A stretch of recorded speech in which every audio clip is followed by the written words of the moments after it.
Hello friends, I welcome you to my YouTube channel The Text Blueprint। The Text Blueprint में आपका स्वागत है। आज इस वीडियो के माध्यम से हम बहुत इंपॉर्टेंट एस्पेक्ट को क्लियर करने जा रहे हैं, जिसमें कई बार अकाउंटिंग करते हम कंफ्यूजन रहता है कि हम किसी ट्रांजैक्शन को एज एसेट रिकॉर्ड करें, एज स्टॉक रिकॉर्ड करें और एक्सपेंस रिकॉर्ड करें। तो ये कई बार ब्लर हो जाती है लाइन। तो अगर मैं आपको एक थंब रूल दे रहा हूँ, इससे आपको कभी कंफ्यूजन नहीं होगा कि when to record a transaction as expense, as stock और एज फिक्स एसेट्स।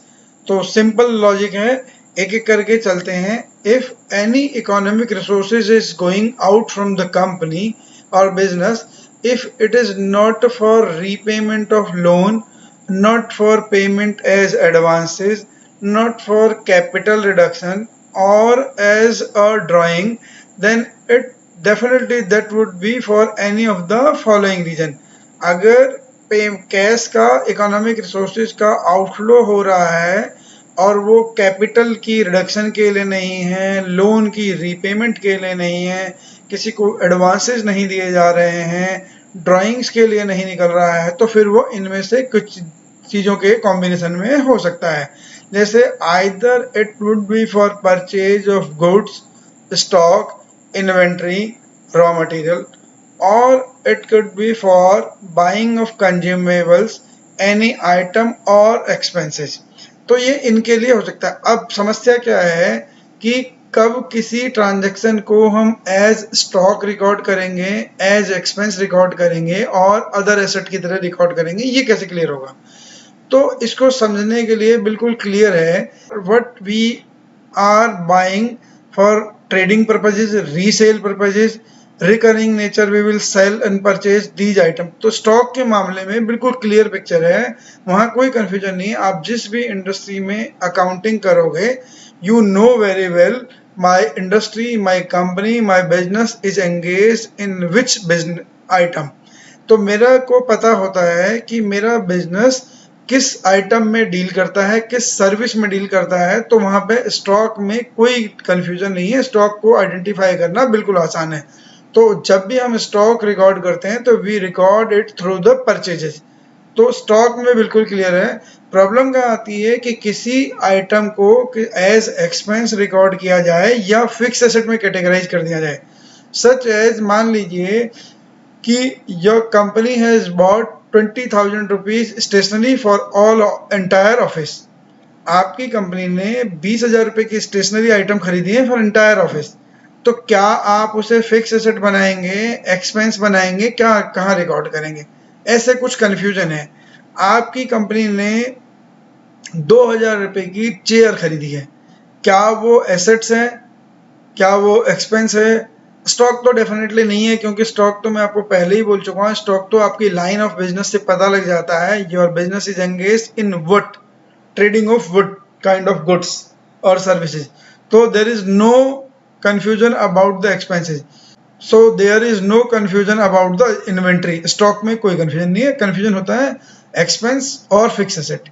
तो अब मैंने आपको बोला कि your business has bought 2,000 rupees chair, how you will record? I you will record it as fix assets और एज एक्सपेंस? तो मैं आपको नीचे कुछ अभी 5 कंडीशन बता रहा हूं। अगर उन 5 कंडीशन का आंसर हमेशा यस आएगा, एक का भी नो आ गया तो फिर वो एक्सपेंस होगा क्लियरली। अगर पांचों का आंसर यस आता है, then that transaction will be recorded as fix asset. तो वो ट्रांजैक्शन फिक्स एसेट होगी, अदरवाइज वो एक्सपेंस होगी। तो अब यानी कि सिंपल है, इन समरी इकोनॉमिक रिसोर्सेज का आउटफ्लो तीन चीजों में से होगा, या तो वो परचेज ऑफ इन्वेंट्री और स्टॉक हो रहा है, या एक्सपेंस हो रहा है, या फिक्स एसेट हो रहा है। अगर फिक्स एसेट की पांचों कंडीशन में से एक का भी आंसर नो हो गया तो फिर बाय डिफॉल्ट एक्सपेंस में रिकॉर्ड होगा। It may be direct expense, it may be indirect expense, no matter, तो वो एक्सपेंस ही होगा। तो हम पहले फिक्स एसेट की कंडीशन को चेक कर लेते हैं। These are the 5 conditions that all together must be replied in yes. In case of any answer of any of the condition is no, then the transaction shall be recorded in expenses by default। तो अगर किसी भी एक condition का answer no होगा तो वो transaction expense में ट्रांसफर हो जाएगी बाय डिफॉल्ट, कोई कंफ्यूजन नहीं रहेगा इसके बाद आपको।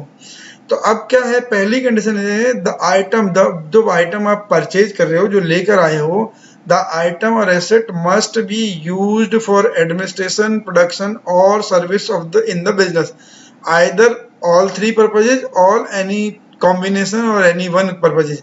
जो भी हम आइटम खरीद के लाए हैं वो आइटम एडमिनिस्ट्रेशन, प्रोडक्शन और सर्विस के काम आनी चाहिए, पहली कंडीशन। इसके साथ दूसरी कंडीशन क्या टेस्ट होनी चाहिए, the item should not be held for sale in ordinary course of business, वो आइटम को हम daily day to day business की एक्टिविटी में बेचने के पर्पज से लिए नहीं लाए हैं। Third, the life of asset should be more than 12 month, उस आइटम की, उस एसेट की लाइफ बिजनेस में 12 महीने से ज्यादा होनी चाहिए। Life of asset should be limited, उस एसेट की लाइफ लिमिटेड होनी चाहिए, एटलीस्ट कभी ना कभी वो खत्म हो जाएगी। We have to replace it, we have to discard that particular item, and value should be material, more important, value should be material. तो अगर इन पांचों कंडीशन का आंसर यस आते हैं तो for sure you can record the transaction as fix asset, तो आप उन ट्रांजैक्शन को फिक्स एसेट में रिकॉग्नाइज कर सकते हैं, कैटेगराइज कर सकते हैं, नो डाउट। तो आप ये कंडीशन ये ध्यान रखना, जो डी कंडीशन है, अभी आपके लिए लास्ट में डी कंडीशन से रिलेटेड एक क्वेश्चन पूछूंगा, आप मेरे को उसका रिप्लाई देना है, तो डी वाली क्वेश्चन को इम्पोर्टेंट है, इसे ध्यान रखिएगा। The life of asset should be limited. अब चलते हैं आगे। तो materiality, what is the materiality in accounting, every information, every value whose inclusion, omission or misstatement can influence the decision of the user of financial statement, it is material। यानी कि कोई भी ऐसा नंबर, ऐसी वैल्यू, ऐसी information जिसके होने से, जिसके नहीं होने से या जिसकी गलत प्रेजेंटेशन से यूजर का डिसीजन बदल सकता है, वो इंफॉर्मेशन मटीरियल है, वो वैल्यू मटीरियल है। इट मीन्स अगर आपने कोई आइटम खरीदी है और उसकी वैल्यू इन्फ्लुएंशियल है, मटीरियल है, और यूजर का डिसीजन बदल सकती है, तो वो पांचवी कंडीशन के लिए बिल्कुल मैच करती है, बिल्कुल पांचवी कंडीशन के लिए टेस्ट की जा सकती है। फॉर एग्जाम्पल, जैसा अभी मैंने आपको बोला कि आपके बिजनेस ने 2000 रुपए की एक चेयर खरीदी, क्या वो किसी भी बिजनेस के लिए 2000 रुपए की चेयर वैल्यू मटीरियल होती है value wise? No, it is not material value wise. तो 2000 रुपए की चेयर, अब हम ऐसी एग्जांपल को चलते हैं कि जो 2000 रुपए की चेयर लिए, क्या वो फिक्स एसेट में ले जाऊं और मैं इसे एक्सपेंस ट्रीट हूं? Do I recognise it as expense और do I recognise it as asset, fix asset, for if I purchase a chair of ₹2000? तो फर्स्ट ऑफ ऑल चेयर के लिए कंडीशन टेस्ट करने जा रहे हैं। The item must be used for administration, production और service in the business. Definitely chair business में use होगी सर्विस के लिए, इसका आंसर यस हुआ। The item should not be held for ordinary sale in ordinary course of business. Definitely हमने business में use करने के लिए तो ऑर्डिनरी कोर्स ऑफ बिजनेस में चेयर बेचेंगे नहीं, तो इसका आंसर भी यस आया। Life of asset must B 12 month, more than 12 month. It is usually एक चेयर 2 साल 3 साल आराम से चल जाती है। Life of asset must B limited, it is again yes, because कि एक ना एक दिन वो चेयर डिस्कार्ड हो जाएगी कि रिपेयर के बाद भी ठीक होने लायक नहीं बची। But if I will go for 2000 rupees chair, is it value, is the value material? ये 2000 रुपए की चेयर की वैल्यू मटीरियल है? क्या किसी भी फाइनेंशियल स्टेटमेंट के यूजर को इस 2000 रुपए की मिस स्टेटमेंट और ओमिशन से उसके डिसीजन में इंपैक्ट डालने की पावर है? The answer is no. आप अगर किसी भी बिजनेस में कोई वेंचर करने जा रहे हैं, कोई इन्वेस्टमेंट करने जा रहे हैं और उसमें 2000 रुपए की अमाउंट का मिस स्टेटमेंट आया और मिस रिकॉग्निशन हुआ, चेयर को मैंने फिक्स एसेट की जगह एक्सपेंस में डाल दिया, क्या आप अपना इन्वेस्टमेंट डिसीजन बदल दोगे? क्या कोई भी यूजर इस 2000 रुपए की ट्रांजैक्शन से अपना कोई डिसीजन बदल सकता है? Answer is no. तो इस 2000 रुपए की ट्रांजैक्शन में वो पोटेंशियल नहीं है कि वो यूजर का डिसीजन बदल सके। तो it means the answer to the last question is, last point is no. तो अब what is the solution? it means this chair will be recorded as expense, not the fixed asset. तो fix asset की तरह chair record नहीं होगी, ये expense की तरह रिकॉर्ड होगी। ऐसे ही एक दूसरा एग्जांपल ले लेते हैं। आपकी कंपनी ने पूरे ऑफिस के लिए स्टेशनरी खरीद ली फॉर सम लॉन्गर ड्यूरेशन और कॉस्ट आई उसकी 25,000 रुपये। क्या 25,000 रुपये की स्टेशनरी को आप फिक्स एसेट रिकॉर्ड कर सकते हो, जबकि उसकी वैल्यू भी 25,000 रुपये है? 25,000 रुपये की स्टेशनरी है। तो अब एक बार दोबारा चेक करते हैं। 25,000 रुपये की स्टेशनरी देखने में प्राइमा फेसिया लग रहा है कि हाँ वैल्यू तो मटेरियल है। तो एक बार दोबारा चेक करते हैं सारे आंसर, फिर देखते हैं क्या होता है। अब 25,000 रुपये की स्टेशनरी को we are going to test once again all the conditions once again for purchase of stationery worth ₹25,000। The item और asset must be used for administration, production और सर्विस पर्पसेज। डेफिनेटली सर्विस के काम आएगी। Stationery में record maintain किए जाएंगे, file होंगी, paper होंगे, कैलकुलेटर होगा, तो ये सारे रिकॉर्ड मेंटेन किए जाएंगे definitely. Item shall not be held for ordinary course of business. तो स्टेशनरी का बिजनेस अगर हम नहीं करते हैं तो सेल के लिए भी नहीं है, सेल बेचेंगे भी नहीं। Life of asset must B more then, हाँ तो कैलकुलेटर हो गए, फाइल्स हो गई, वो ग्रेटर देन 12 मंथ चली जाते हैं। और लाइफ मस्ट बी लिमिटेड, कभी ना कभी फाइल फटेंगी, कभी ना कभी कैलकुलेटर खराब होगा, कभी ना कभी स्टेशनरी की बाकी चीजें खराब बेकार हो जाएंगी, तो लाइफ लिमिटेड ही है, ठीक है। अब 25,000 रुपये की स्टेशनरी क्या वैल्यू मटेरियल है? वैल्यू मटेरियल लग रही है if we are considering it as a whole. क्या एक पेन 25,000 रुपये का है? Answer is no. Is a cost of a single file is more than 25,000? Answer is of 20,000? Answer is no. Is a calculator costing cost equal to 25,000? क्या calculator की cost 25,000 रुपये? Answer is no. तो it means we can not categorise an expense as fix asset if we bought in bulk. हमने कोई stationery bulk में खरीद ली, value material सी भी लग रही है, बट हमें देखना ये भी है कि इंडिविजुअल एसेट की वर्थ क्या है। इंडिविजुअल एसेट की वर्थ देखेंगे तो वो 2,000, 1,000, 5,000, 500, 700 रुपए की आइटम होंगी। तो स्टेशनरी, अब इसका आंसर प्राइमा फेसिया यस लग रहा था, but again it is no. तो 25,000 रुपए के एक्सपेंस को वैल्यू बड़ी होने के बाद भी वैल्यू मटेरियल नहीं है, क्योंकि single item of in a stationery is not equal to 25,000 rupees. तो उसमें मल्टीपल आइटम थी, मल्टीपल एसेट आर्टिकल्स हैं, तो ये भी आइटम अब फिक्स एसेट नहीं होगी, ये कहाँ जाएगी? Again it will be recognized as expense. तो मटेरियलिटी को बहुत ध्यान से टेस्ट करना है। मटेरियलिटी के लिए मैं आप एग्जांपल दिखा रहा हूँ।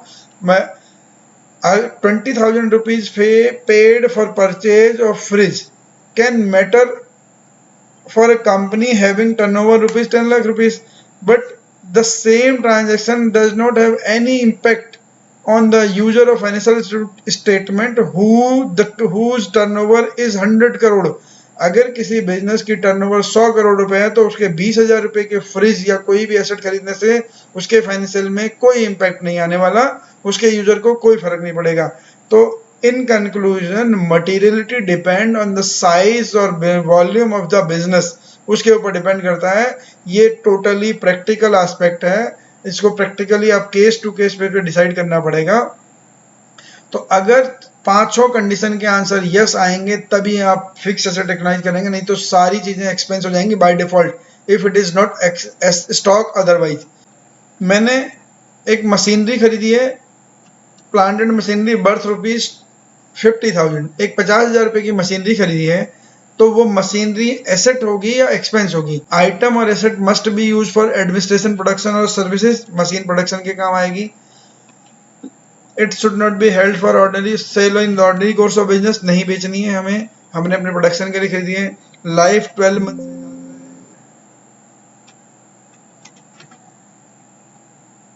लाइफ लिमिटेड है और वैल्यू मटेरियल है। तो now all 4 conditions are satisfied in yes, then machinery will be recorded as fixed asset. तो अब मेरे हिसाब से आपको बहुत क्लैरिटी आ गई होगी कि अगर इन 5 कंडीशन के आंसर यस आ रहे हैं and that item is not consolidated together, it is not clubbed with all other items, तो आपको इंडिविजुअल आइटम में टेस्ट करना है इस कंडीशन को, life value should B material वाली कंडीशन को। अगर ये आंसर यस आते हैं तो वो एसेट फिक्स एसेट है, नहीं तो वो एक्सपेंस है बाय डिफॉल्ट। स्टॉक में कोई कंफ्यूजन नहीं होता, स्टॉक आपको पहले दिन से पता होता है, कंफ्यूजन होता है एक्सपेंस और फिक्स एसेट में। तो I hope this will clear your confusion a bit more. Hope now the concept of differentiation between expense and fix asset is been cleared. आपसे लास्ट में एक क्वेश्चन है, मुझे एक ऐसी आइटम बताइए जिसमें इसका एक्सेप्शन है, life of asset should be limited, इस कंडीशन का एक्सेप्शन है, उसका आंसर नो आता है, but still we record it as fix asset. तो मुझे आपके कमेंट्स का इंतजार रहेगा। आपने मेरी प्रीवियस दोनों वीडियोस में बहुत कमेंट दिए हैं, अच्छा लगा, आप वीडियो ध्यान से देख रहे हैं, थैंक्स फॉर योर एप्रिसिएशन। आपके एप्रिसिएशन के लिए बहुत बहुत शुक्रिया, ऐसे ही जुड़े रहिए मेरे साथ, मैं आपको और इंटरेस्टिंग चीज़ें बताता रहूँगा। Thanks for watching the text blueprint.